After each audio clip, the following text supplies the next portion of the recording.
Hello everyone! For today's video ay sasabihin ko lang na may pa-update si Class In.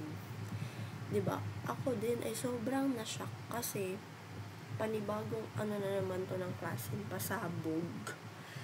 And alam mo, yung update niya talagang medyo more than 10 minutes yung update niya. Akala ko sobrang dali lang.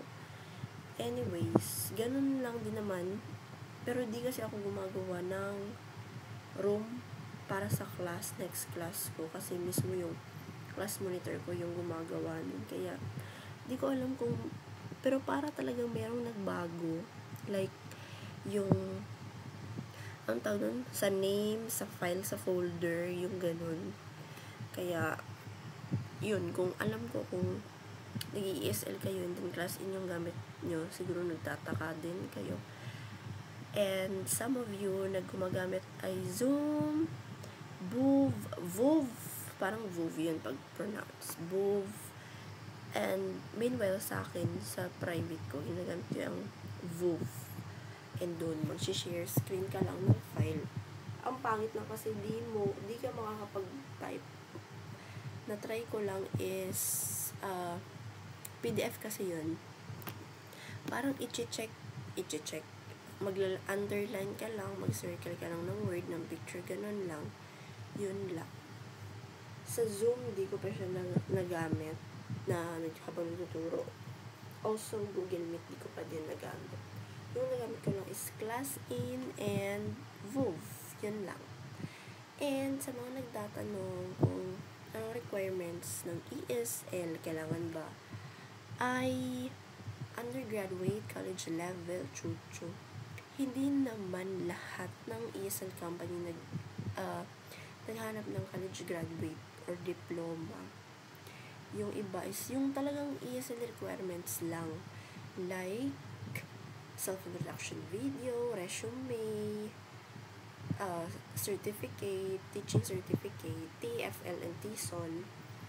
Tapos, speed test. Tas kung anong klase yung parang CPU nyo, pwede nyo naman siya i-search. So yun, kasi minsan may standard or parang may requirements sila pagdating sa laptop na ginagamit mo. Yun. And of course, magandang webcam. Pero if maganda naman yung kuha ng laptop mo, is okay na yun. Ring light, kung gusto mo talagang maging extra maliwanag. At kung ano-anong pwede ilagay dito.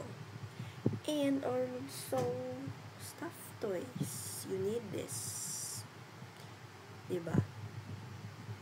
And yung mga rewards, like parang, good job, amazing, nice, yung mga ganun. Yung mga compliments, yung mga stickers. Pwede naman kayong mag-search, then i-print nyo, then yun lang. Hindi naman talaga kailangan na gumastos kayo ng bonggang-bongga tapos di kayo ma-hire, diba? Gastos ng very light lang para hindi masyadong masakit pag hindi pa na-approve or na-hired. Anyways, lahat naman talaga is may paraan, diba? Wala naman talagang ibang daan. Pwede bang sipagan, charot.